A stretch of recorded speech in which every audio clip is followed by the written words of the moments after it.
Salawat berangkaikan salam. Salawat berangkaikan salam tak lupa pula kita kirimkan kepada Nabi besar Muhammad SAW. Baiklah yang terhormat Ibu dosen pengampu mata kuliah kurikulum dan pendidikan, Ibu Dr. Randa Titrawati MPD, beserta teman-teman yang hadir pada Zoom kali ini. Baiklah, kami dari kelompok 1 akan mempresentasikan materi tentang evaluasi kurikulum. Sebelumnya saya akan memperkenalkan anggota kelompok 1 yang pertama yaitu Febriana Aulia Rahmi, yang kedua Carmila Sari, dan yang ketiga saya Putri Autaladi Syahirita. Baiklah, untuk sesi pertama itu sesi pemaparan materi, yang mana materi pertama akan dipaparkan oleh saya sendiri.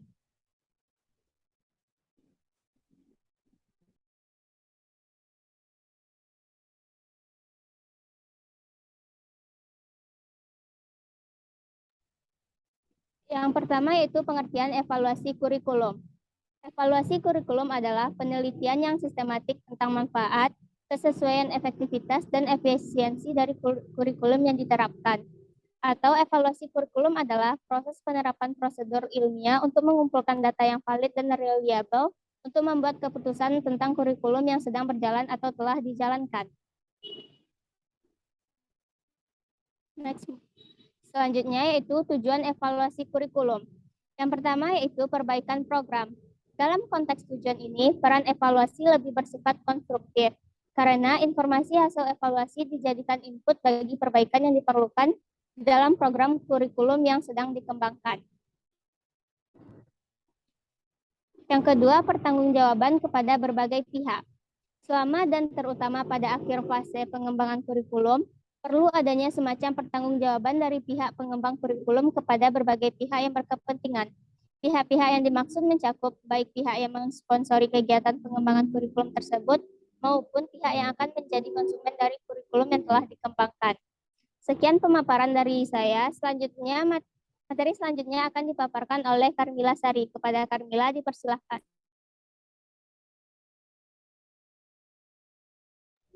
Baiklah, terima kasih kepada moderator atas kesempatannya. Selanjutnya yaitu penentuan tindak lanjut hasil pengembangan. Tindak lanjut hasil pengembangan kurikulum dapat berbentuk jawaban atas dua kemungkinan pertanyaan. Pertama, apakah kurikulum baru tersebut akan atau tidak akan disebarluaskan ke dalam sistem yang ada? Kedua, dalam kondisi yang bagaimana dan dengan cara yang bagaimana pula kurikulum baru tersebut akan disebarluaskan ke dalam sistem yang ada? Ditinjau dari proses pengembangan kurikulum yang sudah berjalan, pertanyaan pertama dipandang tidak tepat untuk diajukan pada akhir fase pengembangan. Pertanyaan tersebut hanya mempunyai dua kemungkinan jawaban ya atau tidak. Selanjutnya, manfaat evaluasi kurikulum. Yang pertama bagi guru, evaluasi berguna untuk menilai sejauh mana proses pembelajaran yang telah dilaksanakan, apakah berhasil atau tidak. Yang kedua, bagi pengguna kebijakan, evaluasi kurikulum berguna untuk menilai sejauh mana kurikulum itu telah dilaksanakan oleh semua sekolah, apakah berhasil atau tidak. Yang ketiga, bagi orang tua dan masyarakat, evaluasi kurikulum berguna untuk menilai dan mengukur sejauh mana kurikulum yang telah dilaksanakan itu menunjukkan hasil nyata sesuai dengan harapan dan aspirasi para orang tua dan masyarakat. Selanjutnya, fungsi evaluasi kurikulum. Menurut Omar Hamalik, dalam bukunya yang berjudul Manajemen Pengembangan Kurikulum tahun 2006 halaman 238 sampai 239. Dalam buku tersebut disebutkan bahwa fungsi penilaian kurikulum terbagi menjadi 4, yaitu yang pertama edukatif, untuk mengetahui kedayagunaan dan keberhasilan kurikulum dalam rangka mencapai tujuan pendidikan. Yang kedua, instruksional, untuk mengetahui pendayagunaan dan keterlaksanaan kurikulum dalam rangka pelaksanaan proses pembelajaran. Yang ketiga, diagnosis, untuk memperoleh informasi atau masukan dalam rangka perbaikan kurikulum. Dan yang terakhir, administratif, untuk memperoleh informasi masukan dalam rangka pengelolaan kegiatan pembelajaran. Baiklah, sekian materi yang dapat saya sampaikan. Saya kembalikan kepada moderator. Baik, terima kasih kepada Carmila. Materi selanjutnya akan dipaparkan oleh Febriana Aulia Rahmi. Kepada Febri, dipersilahkan. Baik, terima kasih kepada moderator. Di sini saya akan menyampaikan tentang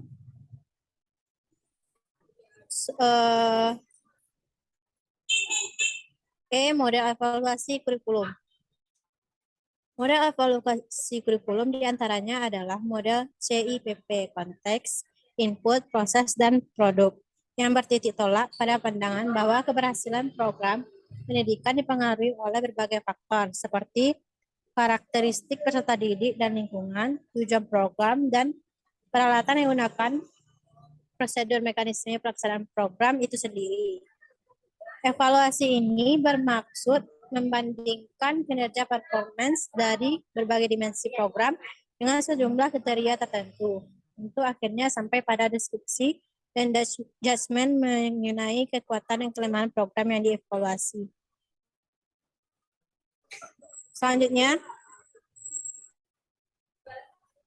model CIPP. Yang pertama, konteks, yaitu situasi atau latar belakang yang mempengaruhi jenis-jenis tujuan dan strategi pendidikan yang akan dikembangkan dalam program yang bersangkutan, seperti kebijakan departemen atau unit kerja yang bersangkutan, sasaran yang ingin dicapai oleh unit kerja dalam kurun waktu tertentu, masalah ketenagaan yang dihadapi dalam unit kerja yang bersangkutan, dan sebagainya.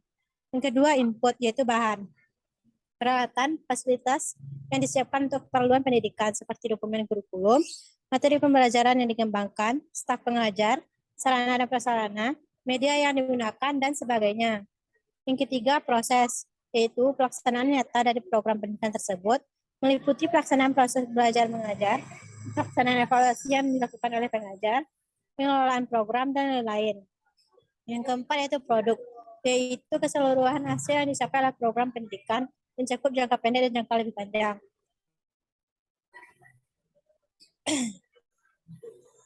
Selanjutnya F, masalah evaluasi kurikulum. Norman dan Smith tahun 2002 mengemukakan ada beberapa kesulitan yang dalam penerapan evaluasi kurikulum. Yang pertama, kesulitan dalam pengukuran. Yang kedua, kesulitan dalam penerapan randomisasi dan double blind. Yang ketiga, kesulitan dalam menstandarkan intervensi dalam pendidikan. Yang keempat, pengaruh intervensi dalam pendidikan mudah dipengaruhi oleh faktor lain, sehingga pengaruh intervensi tersebut seakan-akan lemah. Selanjutnya, beberapa masalah yang dihadapi dalam melakukan evaluasi kurikulum yaitu, pertama, dasar teori yang digunakan dalam evaluasi kurikulum lemah. Yang kedua, intervensi pendidikan yang dilakukan tidak memungkinkan dilakukan blended. Yang ketiga, kesulitan dalam melakukan randomisasi. Yang keempat, kesulitan dalam menstandarkan intervensi yang dilakukan atau kesulitan dalam menseragamkan intervensi. Yang terakhir yaitu masalah etika penelitian. Sekian materi dari saya kembalikan ke moderator. Baik, terima kasih kepada Febriana. Itulah pemaparan materi dari kelompok kami. Selanjutnya yaitu kita akan masuk kepada sesi penambahan materi. Kepada teman-teman yang ingin menambahkan, dipersilakan.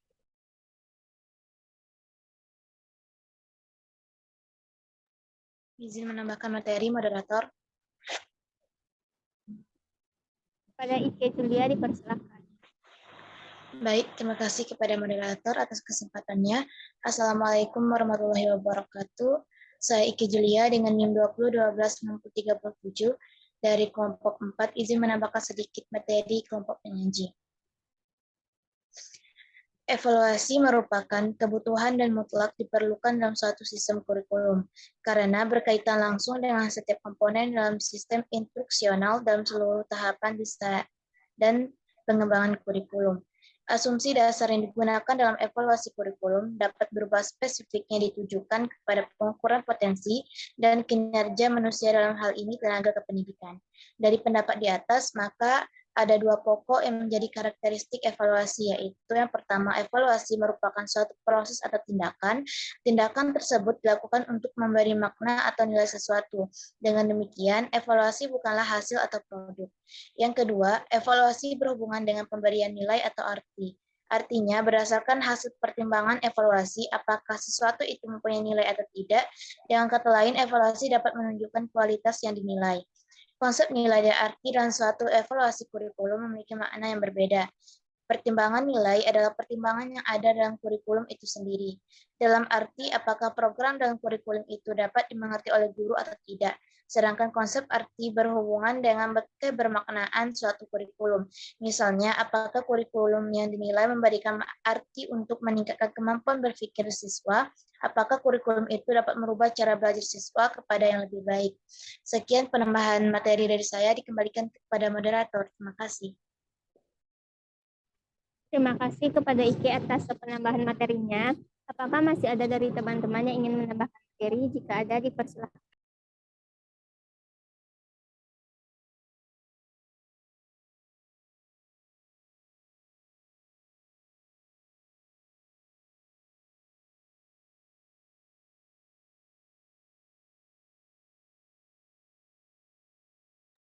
Sekali lagi, apakah ada dari teman-teman yang ingin menambahkan materi? Jika ada, dipersilakan.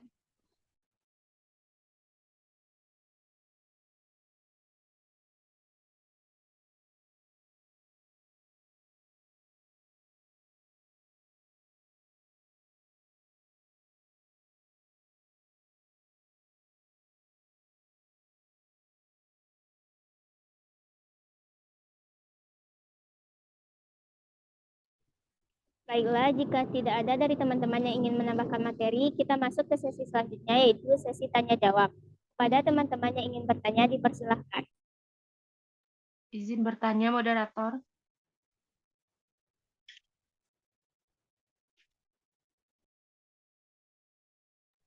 Kepada Sekar, dipersilahkan. Baiklah, sebelumnya terima kasih kepada moderator. Sebelumnya saya mohon izin mematikan kamera. Saya Sekar Sucikinanti dengan NIM 20129205. Izin bertanya, yang mana pertanyaannya yaitu model evaluasi seperti apa yang cocok digunakan pada saat sekarang ini? Baiklah, saya kembalikan kepada moderator. Baik, terima kasih kepada Sekar atas pertanyaannya. Selanjutnya, apakah masih ada dari teman-teman yang ingin bertanya? Jika ada, dipersilahkan.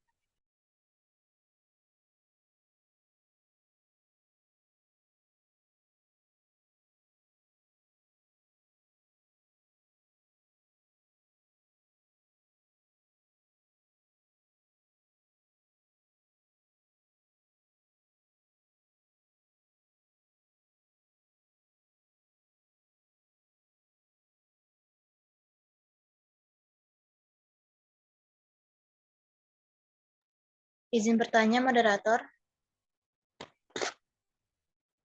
Dipersilahkan kepada Ike. Baik, terima kasih moderator atas kesempatannya. Di sini saya Iki Julia, izin bertanya kepada kelompok penyaji. Seberapa pentingkah dilakukan sebuah evaluasi kurikulum?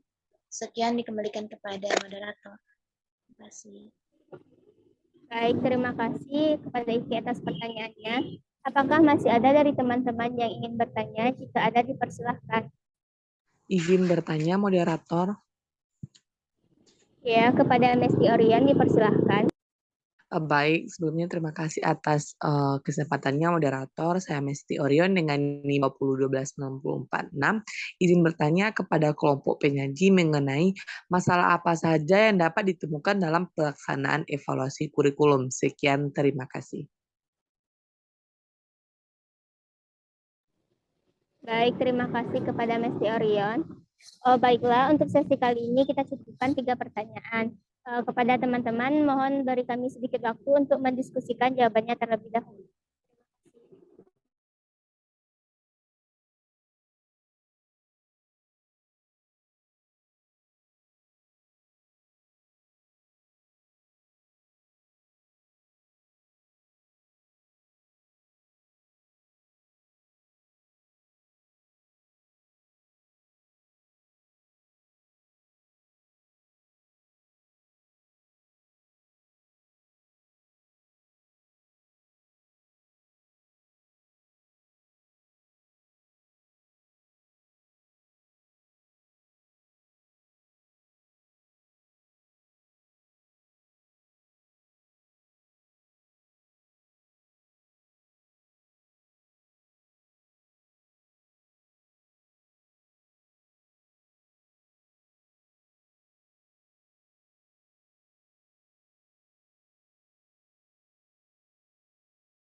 Baik, untuk pertanyaan pertama, pertanyaan dari Sekar akan dijawab oleh Karmila. Kepada Karmila dipersilahkan. Baiklah, terima kasih kepada moderator atas kesempatannya. Saya akan mencoba menjawab pertanyaan dari Sekar, di mana pertanyaannya yaitu model evaluasi seperti apa yang cocok digunakan pada saat sekarang ini. Ada beberapa model evaluasi yang cocok digunakan pada saat sekarang ini tergantung kondisinya, yaitu yang pertama, model studi kasus. Model studi kasus adalah model utama dalam evaluasi kualitatif.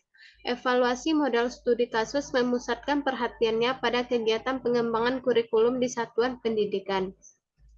Unit tersebut dapat berupa satu sekolah, satu kelas, bahkan terdapat seorang guru atau kepala sekolah. Yang kedua, model iluminatif. Model ini mendasarkan dirinya pada paradigma antropologi sosial. Model ini juga memberikan perhatian tidak hanya di kelas, namun suatu inovasi kurikulum yang dilaksanakan. Yang ketiga, model responsif. Model responsif sangat menekankan pada kedudukan pertanyaan dan masalah yang ditemui oleh perhatian para pendengar yang berbeda di bawah program evaluasi. Dan yang terakhir, model CIPP. Model ini dikembangkan oleh sebuah tim yang diketuai oleh Stuflibim. Sesuai dengan namanya, CIPP memiliki 4 jenis evaluasi, yaitu evaluasi konteks, evaluasi input, evaluasi proses, dan evaluasi produk atau hasil. Baiklah, sekian jawaban dari saya kembalikan kepada moderator. Baik, terima kasih kepada Karmila atas jawabannya. Itulah jawaban atas pertanyaan Sekar. Apakah ada dari teman-teman yang ingin menambahkan jawaban? Jika ada, dipersilahkan.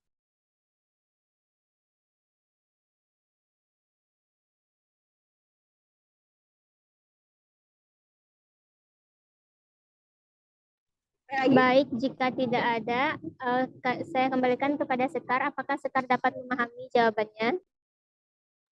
Baiklah, terima kasih atas jawabannya kelompok penyaji. Saya dapat memahami jawabannya. Baik, untuk pertanyaan selanjutnya yaitu pertanyaan dari Ike akan dijawab oleh Febriona. Kepada Febriona dipersilahkan. Baik, terima kasih kepada moderator. Di sini saya, Febriona, akan menjawab pertanyaan dari Ike Julia, yaitu seberapa pentingkah dilakukan sebuah evaluasi kurikulum. Evaluasi kurikulum itu sangat penting untuk mengetahui sejauh mana pelaksanaan pengajaran di lembaga-lembaga pendidikan itu dijalankan. Menurut Rupa tahun 2015, evaluasi berguna dalam upaya peningkatan pengetahuan peserta didik jika pihak yang terlibat langsung dalam dunia pendidikan mampu membuat kebijakan yang tepat dan sesuai sasaran pada peserta didik tersebut. Menurut Nurdin, tahun 2019, dengan adanya kegiatan evaluasi dapat digunakan untuk mengumpulkan berbagai informasi mengenai suatu pekerjaan yang dilakukan, dan informasi tersebut akan ditindaklanjuti untuk menentukan alternatif yang digunakan untuk mengambil suatu keputusan. Jadi, menurut pendapat Nurdin tersebut, evaluasi kurikulum diperlukan untuk mengumpulkan berbagai informasi pada saat kurikulum itu dijalankan. Setelah adanya kegiatan evaluasi, maka dapat digunakan untuk mengetahui apa saja kelebihan dan kelemahan pelaksanaan kurikulum dalam lingkungan sekolah.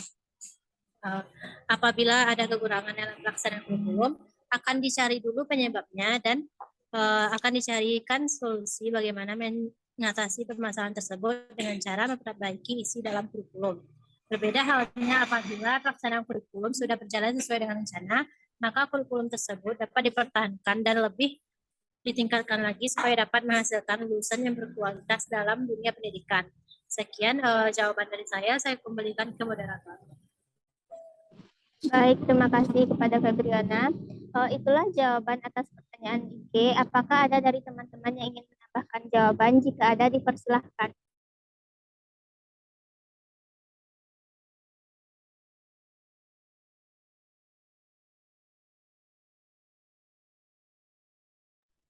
Baik, jika tidak ada, kita kembalikan kepada Ike. Apakah Ike dapat memahami jawabannya? Baik, terima kasih kepada kelompok penyaji atas jawabannya. Saya dapat memahami. Baik, untuk pertanyaan selanjutnya, pertanyaan dari Mesti akan saya coba jawab sendiri. Yang pertanyaannya yaitu, masalah apa saja yang dapat ditemukan dalam pelaksanaan evaluasi kurikulum? Beberapa masalah yang ditemukan dalam melaksanakan evaluasi kurikulum yaitu yang pertama, dasar teori yang digunakan dalam evaluasi kurikulum lemah. Dasar teori yang melatar belakangi kurikulum lemah akan mempengaruhi evaluasi kurikulum tersebut. Yang kedua, intervensi pendidikan yang dilakukan tidak memungkinkan dilakukan blended. Dalam penelitian pendidikan, khususnya penelitian evaluasi kurikulum, ditemukan kesulitan dalam menerapkan metode blended dalam melakukan intervensi pendidikan. Dengan tidak adanya blended, maka subjek penelitian mengetahui bahwa mereka mendapat intervensi atau perlakuan sehingga mereka akan melakukan dengan serius atau sungguh-sungguh. Yang ketiga yaitu kesulitan dalam melakukan randomisasi. Kesulitan melakukan penelitian evaluasi kurikulum dengan metode randomisasi dapat disebabkan karena subjek penelitian yang akan diteliti sedikit atau kemungkinan hanya institusi itu sendiri yang melakukannya. Yang keempat, kesulitan dalam menstandarkan intervensi yang dilakukan atau kesulitan dalam menseragamkan intervensi. Yang kelima yaitu masalah etika penelitian. Masalah etika penelitian merupakan hal yang perlu dipertimbangkan. Penerapan intervensi dengan metode blended dalam penelitian pendidikan sering terhalang dengan isu etika. Sekian jawaban dari saya. Apakah ada dari teman-teman yang ingin menambahkan jawaban? Jika ada, dipersilahkan.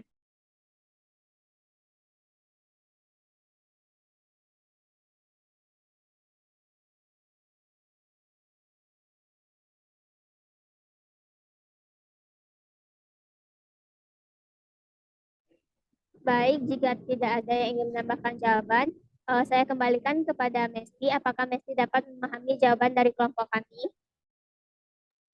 Baik, terima kasih atas jawabannya dari kelompok penyaji. Saya dapat memahaminya.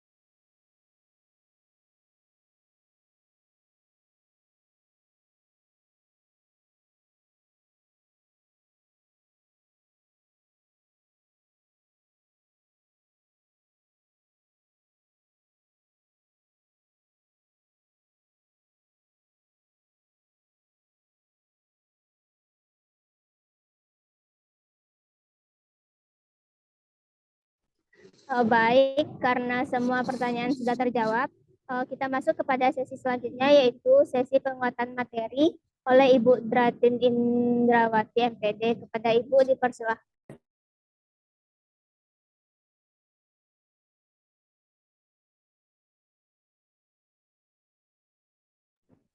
Baik, dikarenakan Ibu tidak bisa bergabung pada Zoom kita kali ini, demikianlah presentasi dari kelompok 1. Saya sebagai moderator, jika ada salah dan janggal, saya mohon maaf. Saya sudahi dengan wabillahi taufiq wal hidayah. Assalamualaikum warahmatullahi wabarakatuh.